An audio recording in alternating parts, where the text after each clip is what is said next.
Football gets a terribly bad rap in this country, and football fans do, sometimes quite rightly. But the police in the Times here this morning, Deputy Chief Constable Mark Roberts of the National Police Chiefs Council has made a complete rick of this by claiming that basically British fans should not go flying the flag of St George in Russia. Well, I would think a better piece of advice would be don't actually go to Russia at all, because it's probably going to be damn dangerous. Let's talk to Martin Daubney, who's an England fan, broadcaster extraordinaire. Martin, very good morning to you. Hi, Martin.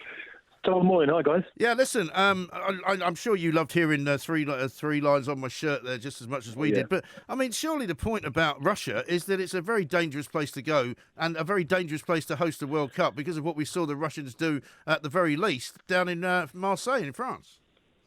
Yeah, and I think today's comments are spectacularly tone deaf, to somehow make out that England fans are being, well, quote, antagonistic and imperialistic by flying the St George's Cross. It is scandalous. I mean, this is the equivalent of some out-of-touch judge saying women shouldn't wear short skirts on a night out. Right. Somehow implying that England fans will deserve to be attacked by the Russian ultras, the world's most rightly feared and thuggish football hooligans. The true story here is that the police don't want to antagonise the Russians after Salisbury. Politics has taken precedence over common sense. It's going to be a dangerous place to be. Lots of people I know aren't bothering. The old bill are going to look like something out of a Terminator movie. There are drunk tanks specifically lined up for English fans, which actually might be the safest place in some of these towns. Yeah. And to somehow make out not only is this an England football fan issue, but then to take it a stage further and kind of unravel this secondary conversation about how the St George's flag is now seen as some kind of banner of xenophobia and jingoism and the EDL and Tommy Robinson and slavery and, all of the worst things about being English are being dredged up on a 4-year cycle.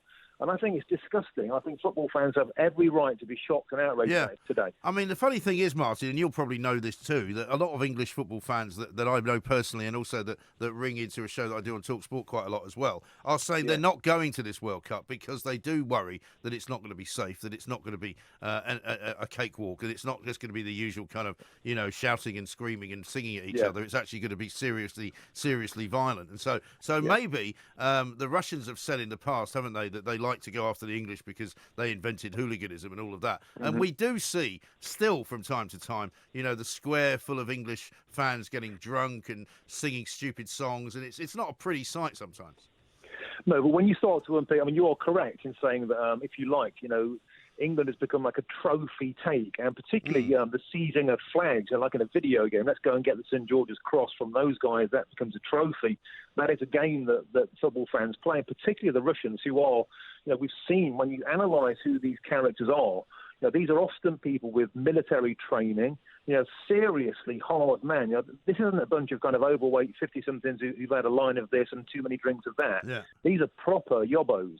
And, so going up against that, and you're right, it's making many lads stay away. On top of the fact, the enormous distances that England fans have got to travel between games, I think it's starting to look like something that's going to be very popular for the football sofa fan. Yes, no, absolutely right. And also, by coincidence, just to add insult to injury for this idiotic remark from the Deputy Chief Constable Mark Roberts, the New England away kit, I don't know if you've noticed, has been released today. And guess what? It's got a St George's flag right down the middle of it. Well, hopefully that won't be too provocative on the pitch and we don't get kicked in the air. Well, there you go. But, if the fans want to wear the shirt, which they often do, they're going to be wearing it, not just carrying it around. Yeah, and I just think this goes back to the roots, the root conversation of, somehow blaming fans. Every football fan on the planet should be free to carry their flag and free to be patriotic and proud. And that's what World Cups used to be. Yeah. They used to be a coming together under a banner, under a flag. Stoke City alongside Sheffield, Nottingham Forest, for once shaking hands with Derby County fans. It was a coming together. And like now, the media, is a part of this. It loves to demonise the flag. It loves to demonise Englishness. It loves to make it toxic and the very worst kind of elements of behaviour that happen under that flag are portrayed as some sort of norm. Whereas Mike, all of us know that go to football, this is a tiny minority of the mindless, and the great number of football fans are brilliant, tax-paying people. You've got to earn a lot of money to go and travel these tournaments. Yeah. These are not the yobbos of yesteryear, but still, those are the people that dominate this conversation. I think that's a travesty. But Martin, I think that what we talked about earlier in the show about how sometimes this flag has been reclaimed by the wrong people because, as you say, football fans are not those type of people at all. They often take their kids, they travel as families. It's a big family occasion for us to support our team. Well, you say that, but then there was the English Defence League, which was largely made up of an awful lot of football fans, and it's they a small minority. Yeah, no, I get that, but they are, identified by the St George's flag. And that's my argument, that the flag's been adopted by racists and we want our flag back. Do you think it's now time for a national campaign, possibly with our sports stars, our footballing heroes and the public to actually say we want our flag back, we want it for the right reasons? Yeah, I think that's a good point. And, part of the backlash of the EDL kind of seizing hold of the St George's flag, if you like, was precisely a reaction against the fact that a whole conversation was cropping up that it was offensive for it to be flown in streets, outside town halls. And so it was a deliberate, if you like, counteraction. And, of course, some of those people are unsavoury, but they are not the majority of people, as you say. And I think you're right. I was at this parenting group on Friday, and I was in a room full of Ethiopians, Somalians, Jamaicans, even a woman in a full burqa, and they were talking about celebrating their culture. And when they came to me, they said, "What do you think about being English?" And I said, "Do you know what? I feel slightly ashamed to be English." And I think that's the problem. It's like I'm made to feel ashamed all the time. And these people who are from all around the world, they said, "Oh, that's really sad. Who is it who's doing that?" And I went, "Good point." Yeah. Who is it? Did any of those people actually identify themselves as English, though? Yeah, they did. Yeah. They were more likely to say they were British. Yeah. And I think that's another thing, the English carry the can for the bad behaviour, the Scottish don't, the Welsh don't, and that's largely because even though the Scots arguably drink far more, they don't seem to get into the aggro. Yeah. So a lot of this aggro is caused by the English fans being singled out by the firms abroad who want to take English scouts. And, do you think it's actually worse now than it was before devolution? Because somehow we do seem a much more divided nation now. Yeah, I do think that. And this week, we saw the United Nations rapporteur on racism saying that Britain is more racist since Brexit. And I think, by what metric? What, tweets? Yeah, how do you judge that? Yeah, I don't agree with that, by the way.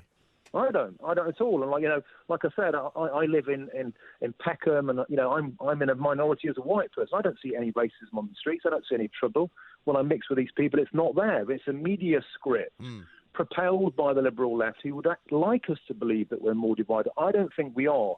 And we see a lot less trouble at football tournaments now than we ever have, mainly because it's very hard for the proper hooligans to get abroad. Yeah.